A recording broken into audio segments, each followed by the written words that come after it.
लीजिए सुनिए आचार्य चतुर्सेन शास्त्री के लिखे उपन्यास वयम रक्षामः का 60वां भाग वशिष्ठ विश्वामित्र मेरी यानी समीर गोस्वामी की आवाज में। इस समय आर्यों के राज्य गंगा और यमुना की घाटियों को पार कर सोन महानद के तटों को छू रहे थे। दक्षिण में नर्मदा के किनारे तक अनेक समृद्ध राज्य स्थापित हो चुके थे। सरस्वती और दृशद्वती की मध्यभूमि, जिसे आजकल सरहिंद का इलाका कहते हैं, आर्यावर्त की केंद्र भूमि थी।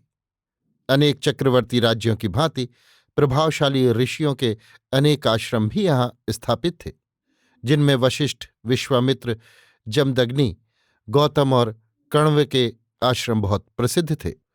वे निरंतर असुरों, नागों, मरुतों और दस्युओं को पीछे धकेलते हुए अपनी राजश्री की वृद्धि करते जा रहे थे।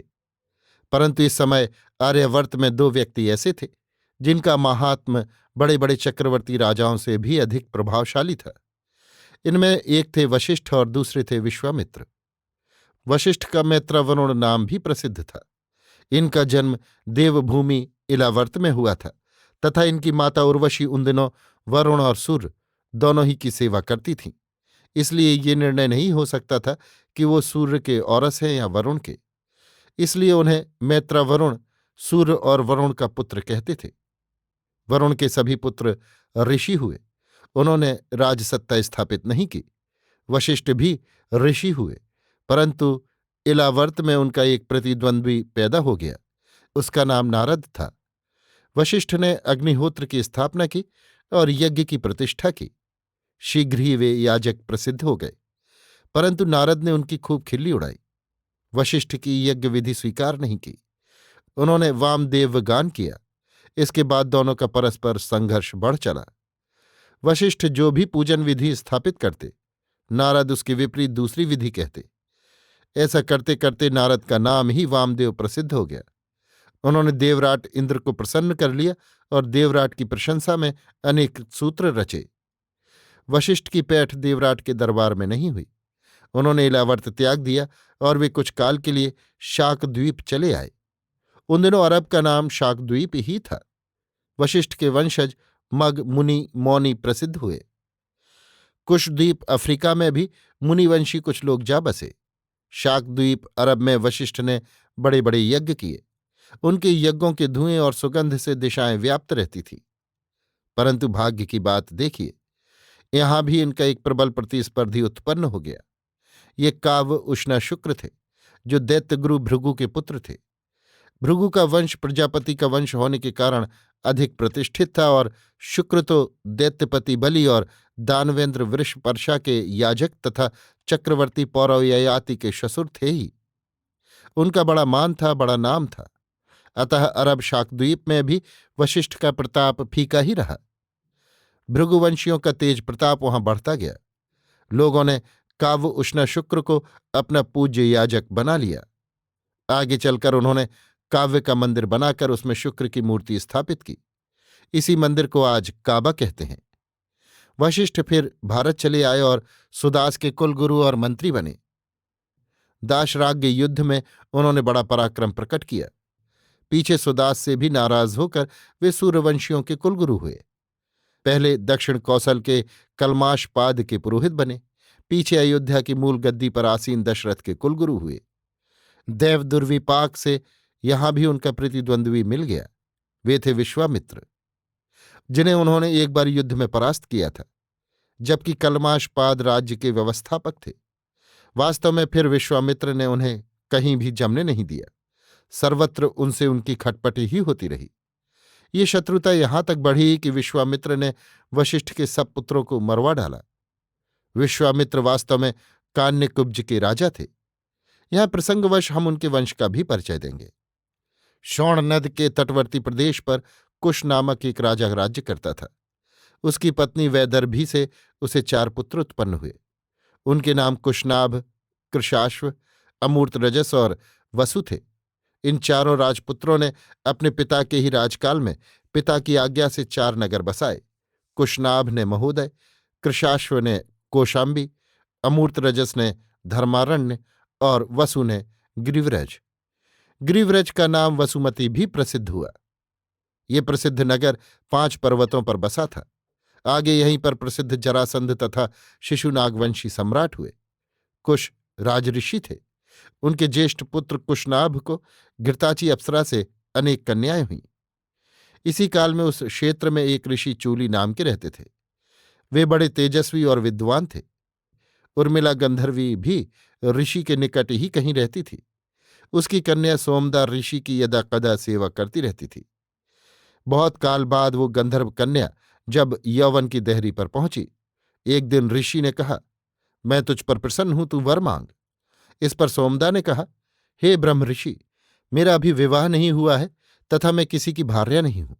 अतः यदि आप मुझ पर प्रसन्न हैं तो मुझे एक तेजस्वी पुत्र दीजिए। ऋषिवर ने गंधर्वी कन्या की ये याचना सहर्ष स्वीकार कर ली और यथा समय सोमदा के गर्भ से एक पुत्र हुआ, जिसका नाम ब्रह्मदत्त रखा गया। युवा होने पर ब्रह्मदत्त काम्पिल्य नगरी में रहने लगा। उन दिनों काम्पिल्य नगरी में बहुत गंधर्व रहते थे। शीघ्र ही वो नगरी का राजा हो गया। राजा कुशनाभ ने ब्रह्मदत्त को रूप गुण संपन्न एवं कुलीन देख अपनी कन्याएं उसे दे दी। परंतु बहुत काल बीत जाने पर भी राजा ब्रह्मदत्त को कोई संतान नहीं हुई। बड़ी आयु में उसे गाधी नाम का एक पुत्र हुआ। कृशाश्व के पुत्र कृशिक ने उसे गोद लिया। यही गाधी विश्वामित्र के पिता थे।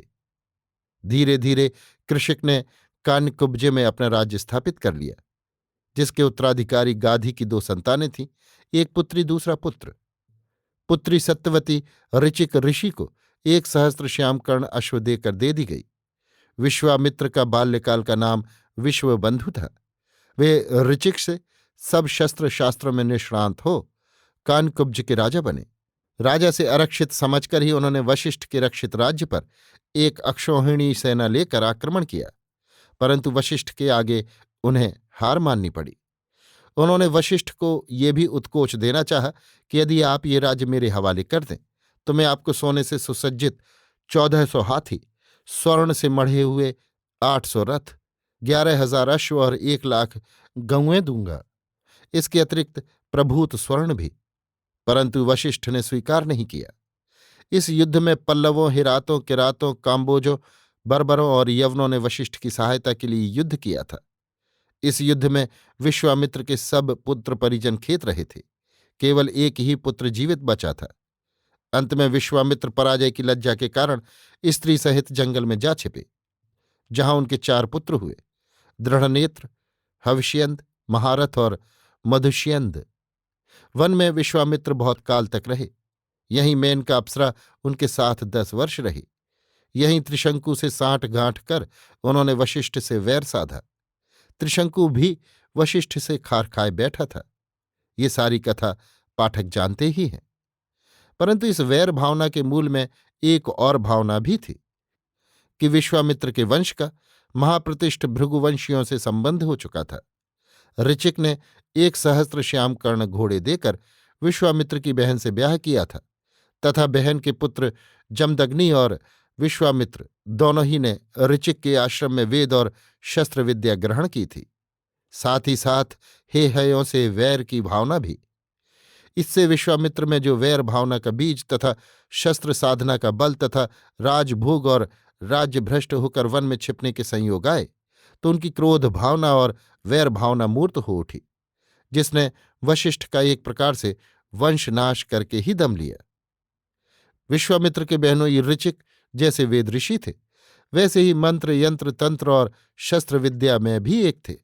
उन्होंने विश्वामित्र को अनेक दिव्यास्त्र दिए। दंडचक्र, कालदंड, कर्मचक्र, विष्णुचक्र तथा इंद्रचक्र, वज्र, शिवशूल, ब्रह्मास्त्र और इशिकास्त्र जो मंत्र बल से चलते थे, उन्होंने दिए। मोदकी और शिखरी भेद 2 गदा युद्धों के रहस्य सिखाए। धर्मपाश, कालपाश और वरुणपाश दिए। सूखे और गीले वज्र दिए तथा पिनकास्त्र, नारायणास्त्र, आग्नेयास्त्र, वायव्यास्त्र, हैशिर और कौच महास्त्र यत्न से सिखाए। मुशल और किंकणी अस्त्र भी दिए। फिर विद्याधरास्त्र, नंदनास्त्र, 2 प्रकार के खड्ग, पेशाचास्त्र, मोहास्त्र, प्रस्वापनास्त्र, वरहास्त्र, शोहणास्त्र, समापनास्त्र, विलयानास्त्र, भावनास्त्र, जो अति महत्वपूर्ण थे, सिखाए। इन महास्त्रों के कारण विश्वामित्र की शक्ति अपार हो गई। ये सब महास्त्र उन्होंने श्रीराम को और लक्ष्मण को उस समय प्रयोग संहार सहित सिखाए थे जब उन्हें ताड़का वध के लिए नैमिषारण्य में ले गए थे। इसके अतिरिक्त धृष्ट, रभस, प्रतिहारतर, परांगमुख, अवागुण, लक्ष्य, अलक्ष, दृढ़नाभ, सुनाभ, दशाक्ष, शतवक्त्र, दशाशीर्ष, दशाशीर्ष शतोदर, ब्रह्माभ, महानाभ, दुंदुनाभ, स्वनाभ, निष्भल, विरुच, खार्चीमाली, धृतिताली, शिच्च, विधूत, मकर, महो, आवरण, जृंभक, सर्वनाथ और वारुणास्त्र आदि की प्रयोग विधियां भी सीखी थीं। इलावर्त में जो नारद वामदेव ने वाम पूजन विधि का प्रचलन किया था, ये उसी के समर्थक थे। उन्होंने जो ऋचाएं तैयार की वे भी वाम विधि मूलक थीं। कहना चाहिए उनका वेद आर्यों से बिल्कुल पृथक और निराला था। आर्यजन जिन ऋचाओं को वेद कहते थे, ऋचिक उन्हें नहीं मानते थे। वे अपनी ऋचाएं पेश करते थे। ऋचिक का ये वामाचार मूलक वेद ही आगे चलकर अथर्वर्ण या अथर्ववेद प्रसिद्ध हुआ। वशिष्ठ और विश्वामित्र जिस यज्ञ में एकत्र होते वहीं झगड़ा खड़ा हो जाता, क्योंकि दोनों की वेद विधि परस्पर वाम थी। संक्षेप में विश्वामित्र अथर्वर्ण थे और वशिष्ठ ऋग्वेदिक। भृगुओं का वंश दैत्य याजक होने तथा आर्यावर्त से पृथक होने के कारण आर्यों से उनके संस्कार आचार बहुत भिन्न थे। एक बात और थी, विष्णु सूर्य ने शुक्र की माता तथा भृगु की पत्नी का वध कर दिया था। भृगु की ये पत्नी दैत्यराज हिरण्यकशिपु की पुत्री थी। इस पर क्रुद्ध हो भृगु ने विष्णु की छाती में लात मारी थी। सो सूर्यवंशियों से भृगुओं का ये वैर भी बहुत पुराना था। आर्यावर्त में बसकर और आर्यों के कुलगुरु होने पर भी उनके आचार बदले नहीं। भृगुओं की सबसे बड़ी विशेषता ये थी कि वे प्रबल योद्धा भी थे।